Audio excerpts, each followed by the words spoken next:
Hey, are you looking to open another family home or are you currently another family home provider? My name is Terry. I'm a nurse consultant and I can help you with that. Hello, Terry. How are you doing today? I'm doing well.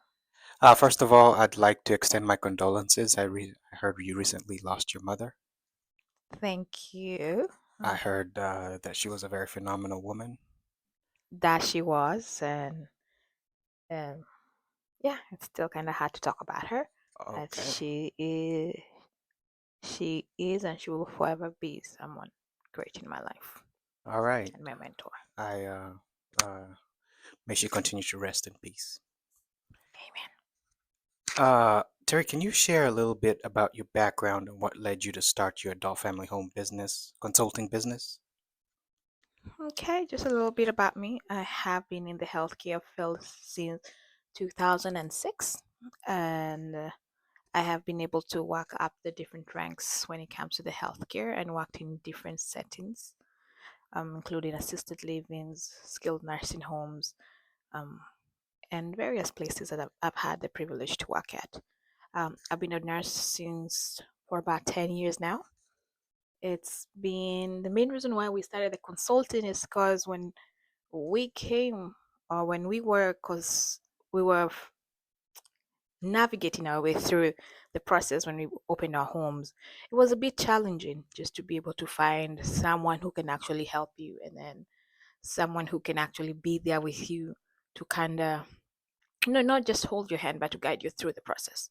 There were a lot of things that needed to be done. And when you're fresh out in a new field, you do need that guiding hand. So once we were able to overcome that hurdle, I saw that it was a need that was there. So that's why I started the consulting in 2020. Awesome, awesome.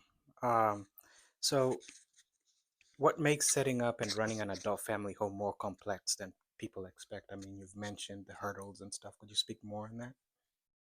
I believe it's like for most of us, we are caregivers. So we are coming in from the caregiving aspect of the healthcare field. So that means we know more of what the hands on work is all entails. But when you come to become an adult home provider or an owner of an adult home, now you're not only providing the hands on attention, but you are also providing the administration part of it. So you are HR, you are payroll, you are the administrator. So you need to know what runs behind the offices. So I think that becomes a hurdle to most people for they don't know that part. Interesting. So there is the care aspect of the adult family home, Hmm. and then there's the paperwork aspect of the adult family home. Very true. And these are, like you said, you continue to give clear distinctions between the two. Yes, they are very clear and they're very needed. So, which is always, as I tell most of my clients, if you're coming in with a partner and one of you is very good at hands on and the other one is very good at paper, that makes it very easy for you to run the business together. But if you, which most of us, when you're coming into, we are just by ourselves. So sometimes you really focus on the hands on, which is a very major aspect of it because that's how we are caring for our clients and making sure that they're safe and making sure that they're being provided for. Remember, we are the six senses for most of our clients. When it comes to that, we have to also remember that when the investigators are coming, the field managers are coming in, they're coming not only to look at the level of care that you're giving them to them, but they're also looking at the paperwork that they look at. So it's always very important now to also have this handled. Awesome. What's one common mistake you see new adult family home owners make that ends up costing them time and money? Mm, I would say when it comes to the remodeling of their homes, some people, contractors are also people looking for work, but there's some constructions that you don't really need at the beginning of your home. It's something that you can start your business and later on try and, fix it.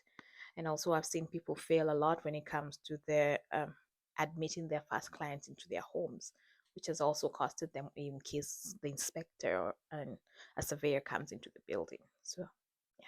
Interesting. So what I'm I'm hearing is please do not take any shortcuts. It will lead you. A shortcut is an expensive uh, thing that you have to deal with later. Absolutely. A shortcut may seem like this, it may seem like the way a shorter way for you right now, but unfortunately, I have seen very many people or clients have that as a thing that comes in the end to really bite them and give them more work than they necessarily needed to do. Okay, that's very interesting.